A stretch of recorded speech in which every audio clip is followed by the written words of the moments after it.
Okay.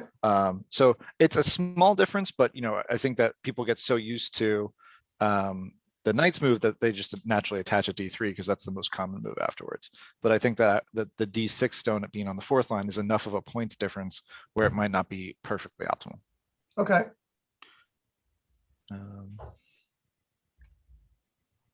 You could play here too. This is fine. No, Yeah. this isn't this is another variation you could play, and I think is just as okay.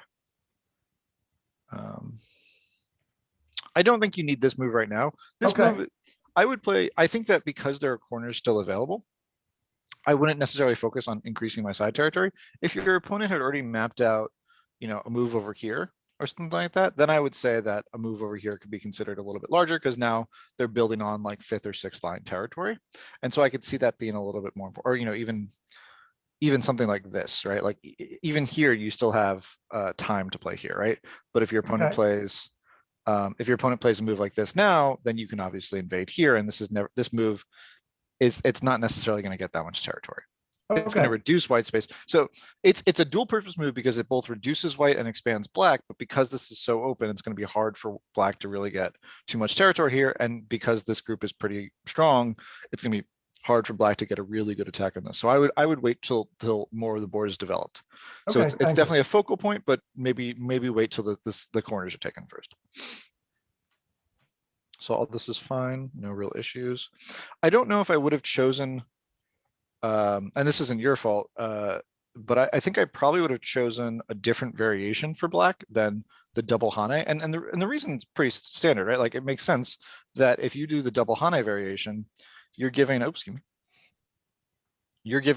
the outside in favor of the corner, but now white gets a really nice pincer on the stone. And so now these stones are really well positioned to get a better attack on this stone. Because now you don't need to worry quite so much about this weak h17 stone. So I would say that this is probably not the way that black wants to play. If I were black in this position, what I might do is play like this, where in this way, this Panuki is not as effective at attacking the stone. Now if white wants to play here, black has all this influence over here to use. Yep. So it's the same opening, but the other direction is the one you recommend. I would. There's a whole slew of things. You could also just as easily play something like this. If you just want to do the old variation, this is fine too. I don't know if this is necessarily the best variation I would choose, but even this is probably a little bit better direction because you don't let this stone get attacked in the same way. Okay.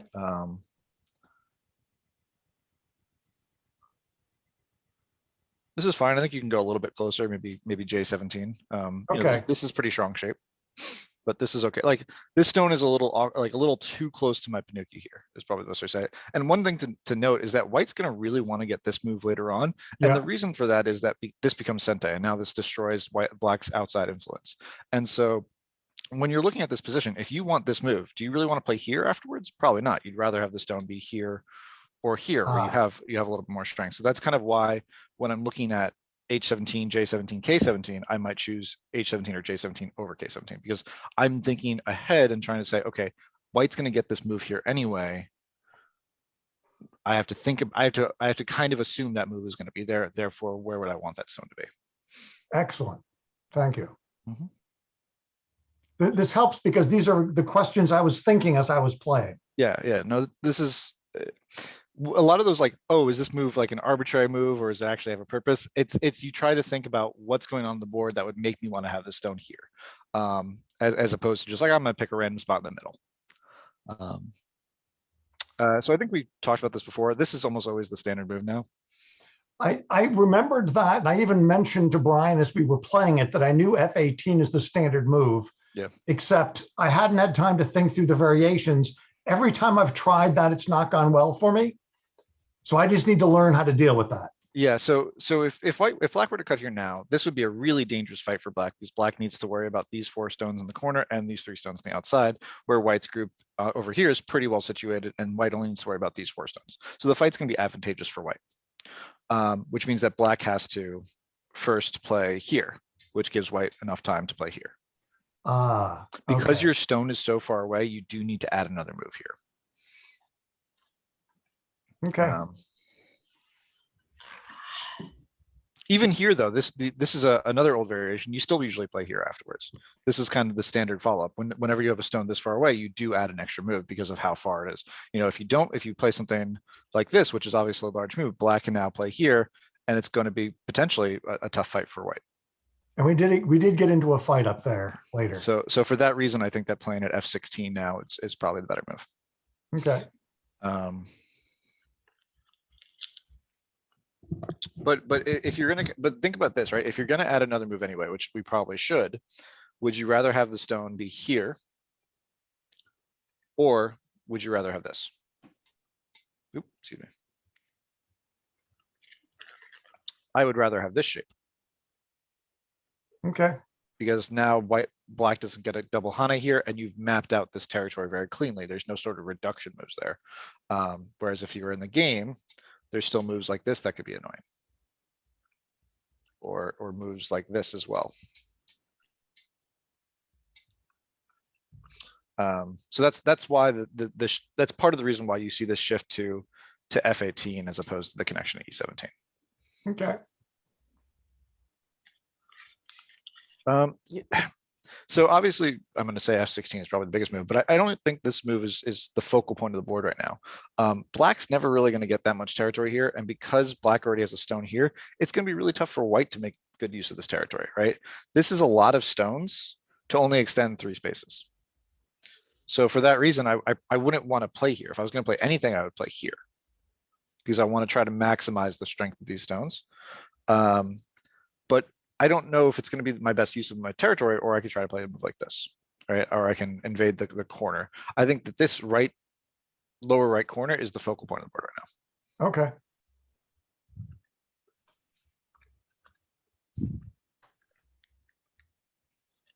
This is an interesting move. It's kind of like it's a very aggressive move to a certain degree because this cut exists. So you know, black can try to resist, but white can come through here. So it's a very aggressive move. It's something that you just have to be mindful of when you play it, that you're going to start a fight. If you want to be sure, you should play just the regular knight's move as opposed to the large knight's move. And this is a perfectly fine move, and it would ensure black gets to stay connected. This definitely leaves more openings, and if white were to ever play a move down here, black would have to be careful because it's going to be very easy for white to cut this group.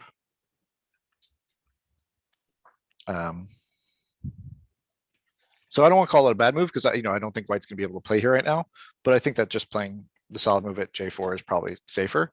Or you could play a move here too, or here. Any one of these is fine.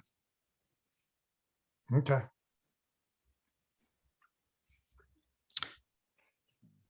So because this stone is in a weird place and this can be cut, the amount of territory that's going to be able to be made here is not that much, honestly. So what I would prefer doing is actually,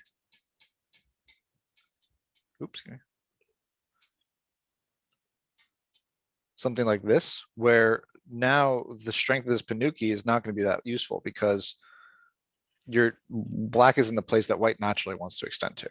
And so we typically see this kind of Panuki shape when there's already a stone here so that white doesn't get a nice extension.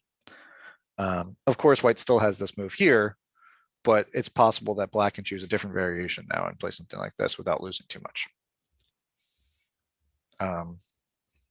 But when you play here in the game, because this exists, this becomes a lot less likely to become territory. So I wouldn't even focus on this territory. I'd focus on the corner and I'd focus on this side. Hey, Michael, really quick. Yep. You play H3, but it can't that be cut when black extends G4? Or am I missing the read? I see. Okay, that doesn't look so good for black. Yeah. You can cut, but it's tough. And even in black, white can also choose this way too, which also isn't very good for black. Yeah. Thanks. Yeah, no problem. So, again, you're spending all these moves here to give white territory, or I shouldn't say you, but black is, and black can always play here and completely destroy this outline. So it's a little unsettling. And you know, white really wants to get this move. And again, why does white want this move? Because white wants to eventually get, oops, excuse me, eventually get this Hane, because that's going to be a forcing move on this group. When you play here, you're not gonna have a forcing move now on these stones. So now you're just expanding, but you're not expanding in the best way possible. Okay. Maybe this is a little bit of a questionable move. There's a nice Tsuji by playing here. If black plays here, you can kill the group. If black plays here, you can cut off these stones. If black extends up, you push through. If black does anything other than extend up with it, you can cut off the stones pretty easily. And this is obviously going to be a great result for black, or for white. So this kind of knight's move, when there's this like push through here, is going to be pretty dangerous. Definitely better to just either push up here or play something like this. Play like the solid move here. Oh, are you reviewing our game? I am, sorry. Yeah. I tried to get here as soon as I could. I was teaching a student of my own, so No worries. we're finishing. So yeah, I was just talking about how I think D12 is a little bit questionable because there's a nice Tsuji at C13. Oh, really? If black tries to block here, kind of the standard, you know, kind of what you would expect to see. White pushes through here, black blocks, white Ataris, black connects, and then white will take the stone, which by taking the stone will kill the entire corner. That would excuse me, if white plays here, white Hane is underneath as another alternative. Black pushes through, block, Atari, connect. White still cuts the stone off.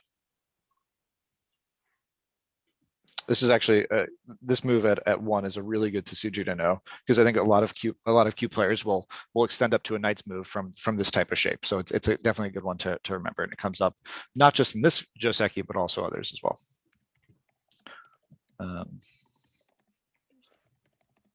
So it's okay.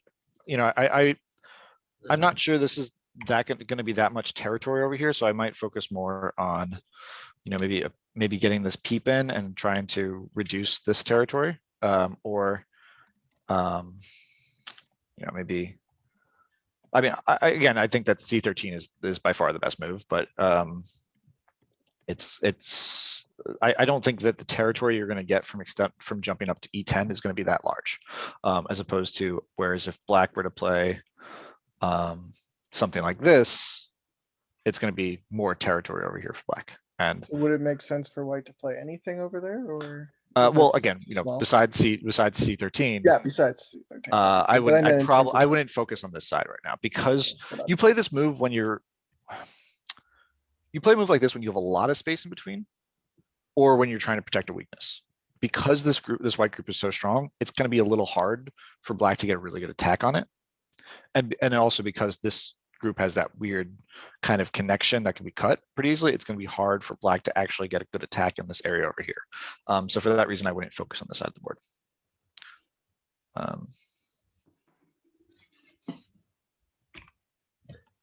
Yeah, this is okay.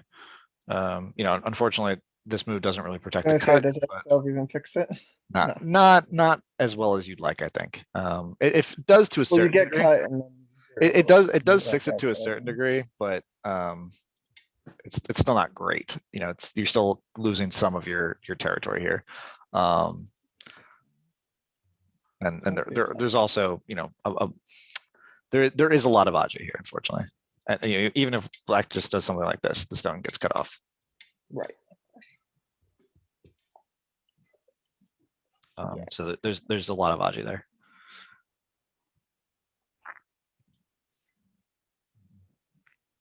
This is okay. Unfortunately, with this move here, it's going to be hard to get territory, because white can invade here and threaten to connect up here. Or if you play here, you know, you can. There's a lot of things that white can do here to try to get some amount of influence or territory, what have you. S15, right? S15. Sorry, I went a little too far. Apologies. Because of S15. Because if white plays out at S17 and black blocks on the top because he wants So everything. so there's no Aji right now with this group. Sorry, there is Aji, of course, but there's no sort of like smoking gun Aji. And so it's not really clear where white wants to play. You know, I think if I were white, what I would try to do in this area would be get this exchange in, have black play here, and aim at like a move like this later on. Right. That's kind of what I was Um, saying with yeah. black's move. It doesn't eliminate that Aji, right? So Yeah, it doesn't fully Yeah. eliminate that Aji because this move is always viable. Yeah. You know, so because that's and in you know still like if we do this exchange, black blocks here. as long as this exchange happens. fine. Sorry. Well, it's really tough for white not to get this exchange. White would have to really mess up the timing to not to get the exchange. And even if white doesn't get the exchange and black plays here, this is still a huge win for white. So whenever I do this Joseki, I get this exchange immediately. I would do the S17 immediately and then just leave. It's a co-threat. You can leave it for later. Oh, really? Yeah. There's no reason to make the exchange now. Because it's almost always going to be one of the biggest moves on the board for black to answer. And it's going to be very rare that black is actually going to want to answer in this way. Right. So if black's always going to answer in the alternative, you can probably wait and get a co-threat out of it later too.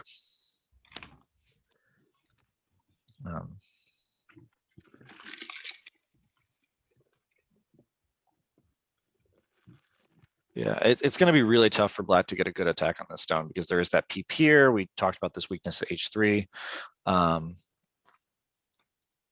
So this is probably a good move. Yeah.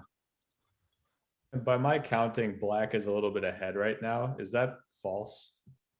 Well, I think you're also assuming that this stone's going to live. And when right, like when we have that Tetsuji that we talked about before. So I would say that white has more solid territory than black. Black is certainly mapped out a little bit more influence, but black also has a lot more weaknesses than white does.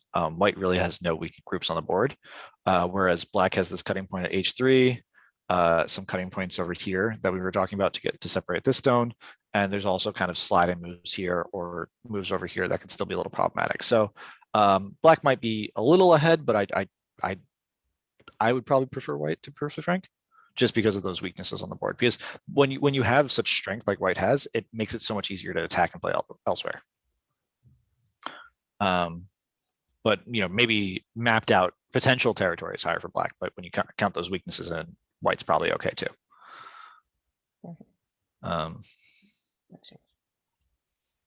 You know, I think white could even, you know, I think white can even be like a little bit less greedy here and just play something like this. Just cap, like this is enough territory for white to be ahead.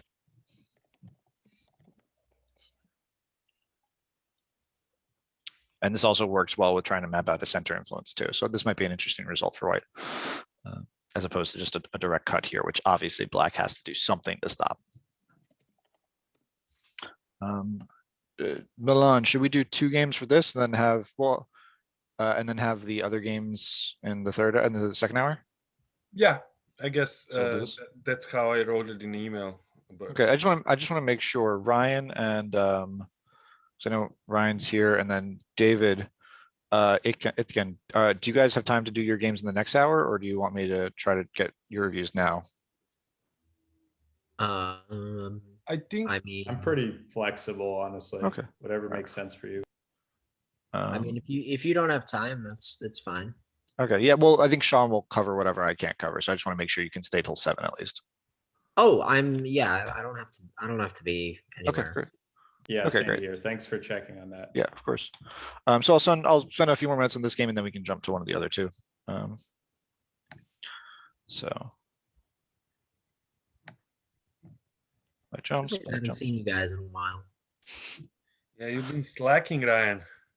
My grandfather passed this morning. Oh, I'm sorry to hear that. Sorry to hear that. I'm back. No, my condolences. Sorry. Yeah. Yeah, I'm sorry. Kind of tough to go back into talking about Go after that. I'm so sorry. to hear that. All Sorry. No, please. So trying to get back into it. White peeps here. Black could choose to play here, but it's going to be a tough fight. I might be more inclined just to play here and force white to try to live small.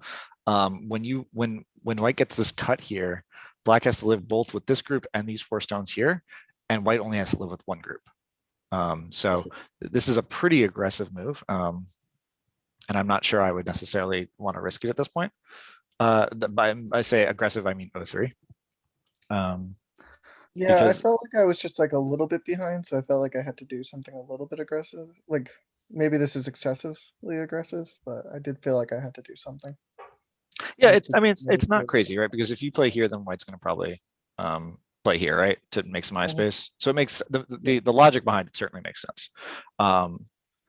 But it's I feel like I would normally connect. I just because of the board situation. yeah, I just think it's going to be really tough to actually do well here because white has this nice attachment move which will protect the cut, and it also targets this. And so if black were to protect here, white now gets the cut through here. Yeah. And there's not going to be very much for black to really do about that. And so obviously if you were to connect here to try to prevent that, white gets to play here. Yeah. And we'll cut off these 2 stones, which means your cut's not working anyway. White coming back here was a godsend for you. It gave you the time to protect everything. And now if white chooses to cut here, you can make this nice exchange here. And now white has a weak group to worry about, whereas black's pretty strong over here. And black only has this 1 weak group to worry about, which is not even that weak right now. So you did something similar. Points wise, it looks like black is quite behind though. Yeah, I think I would give the advantage to white right now, especially if this group lives. If this group dies, then I would give the advantage to black. But Right. Yeah, I was trying to read the attach, and I just kind of like read that there were some cuts, and I was worried about it. yeah, it's not fully clean, but I think after this Q2 exchange, you're actually okay. And Maybe. if Wanna try a bite? It's from the public house. you play something like this, Brownie. oops, sorry. Apologies, I mean to click back. Uh-huh. If something like this happens, you can potentially give up these 3 stones, but even still, this is a very nice result for black, because I think that's going to be really tough for black to get a good shape here. So I wouldn't worry too much quite yet. So I think you can attach, but the diagonal, the M2 stone is okay too. Okay. But you could have also just as easily connected to. Hello, Henry. Yeah. I actually thought like when you were about to play it, I'm like, I think I just connect here, but apparently The M2 move, yeah. similar. But David, 05 is definitely a mistake. Connecting this way. This single stone is not important.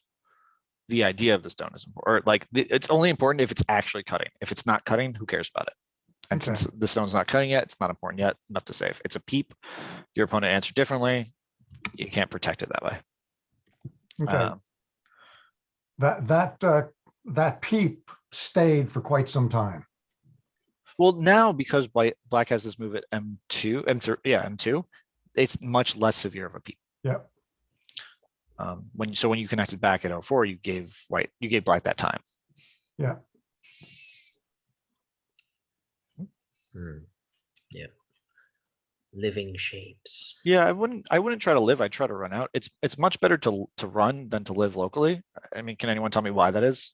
Because you get trapped in a bubble basically and give all the influence to your opponent. Partially, but that wasn't the reason I was thinking. Okay. Because if you run out successfully, you're done, like you're alive. But if you try to live locally and you make like you end up in a situation where it could be, there could be Tsujis or there could be a way that you could die, you know what I mean? It's more difficult. Not quite. I think that's further away from the answer than Ryan's, but so realistically, when you run out and you connect to another group, you don't need to come back and make eye shape. You don't need to spend territory. You don't need to spend moves in your own territory. Imagine if you had 8 groups on the board, right? And none of them are connected. That is 16 eyes you need to have. If you have 1 group on the board, you just need 2. Right, so you can actually save points by connecting to your other groups because you don't need to fill in your own space to make eye shape. Has anyone read the Kageyama's Lessons in the Fundamentals of Go? No, not personally. Fantastic book, really recommend All it. of my It's like friends are talking about it, but I haven't. it is a really good book, and the author is very entertaining. There's a section, he's a professional, he's playing one of his students who's around 1 dan, and the 1 dan is basically saying, as long as I keep my stones alive, I don't think I'll lose to anyone at 9 stones. He then plays the 9 dan, or he then plays the professional at 9 stones and gets massacred because basically what he was doing was just making sure all of his groups lived. He wasn't trying to connect them. He wasn't trying to do any attacks. He was just playing as passively as possible. And because he needs to constantly worry about every single group, the professional was able to get more territory. None of his groups died, but he was able to get territory faster. Conquered them effectively, suppressed them. Exactly. So that's a really key concept of like, keep your groups connected is way more important than living locally. Okay. So if given the option, run out as opposed to living inside. Obviously, if you can't run out, that's a different story. But if you still can, run out while you can. I mean, it's actually interesting that you mentioned that because last night I was playing a kill go variant against a much stronger player where I gave them 9 stone handicaps rather than like 17, right? Sure. Was to live. And I was thinking like, oh, I'll just figure out a way to live locally at some point, right? It'll be easy. And of course he knows what he's doing, so he's trying to prevent that. And the way I finally lived was by connecting 2 groups each with 1 eye. There you go. Yeah. I was able to force that. If he didn't play, I was able to play in a forcing moves where if he didn't do it, he would just lose stones. And it's funny because like I think you all know that subconsciously, but when it's actually like said out loud, like, oh yeah, I have to fill in my own territory to make eye space. It's like that never clicked. But the subconscious of like, it's better to connect. Yeah.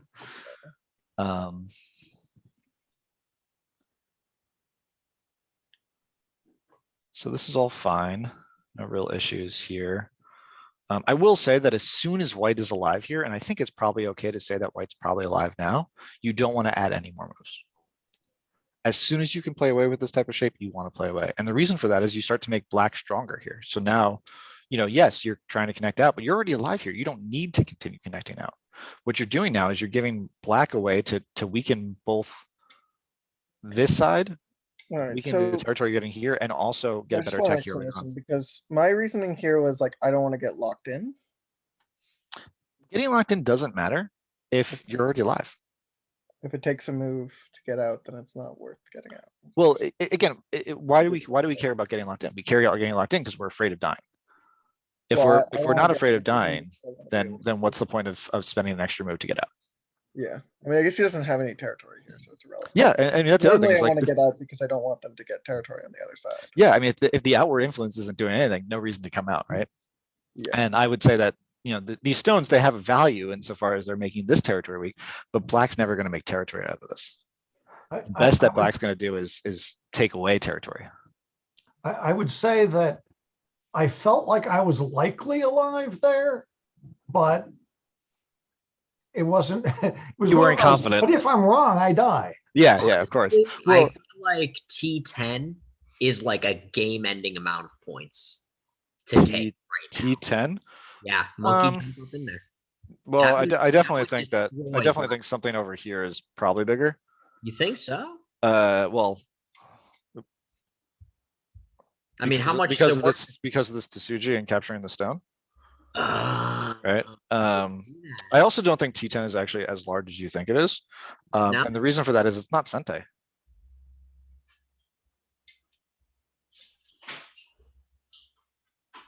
Or even if it is Sente, it's not. I mean, it's not small. I don't want to call it small, but I think you can potentially do better. Okay. I think there are larger moves on the board, like this H3 move is probably larger, right? You don't want to let black get a move like this and protect all this territory here. I think that's more territory here than this is on the side. Right. That's I certainly don't think that a move here is very small either. right. Oh, yeah. Yeah, the computer was saying that turn was huge for Yeah. a lot of the game. Yeah. So not that T10 is small, but I think there are larger points on the board. And again, this is never going to be points for white. This is only going to be points for black. Whereas a move like b4 can be for both sides.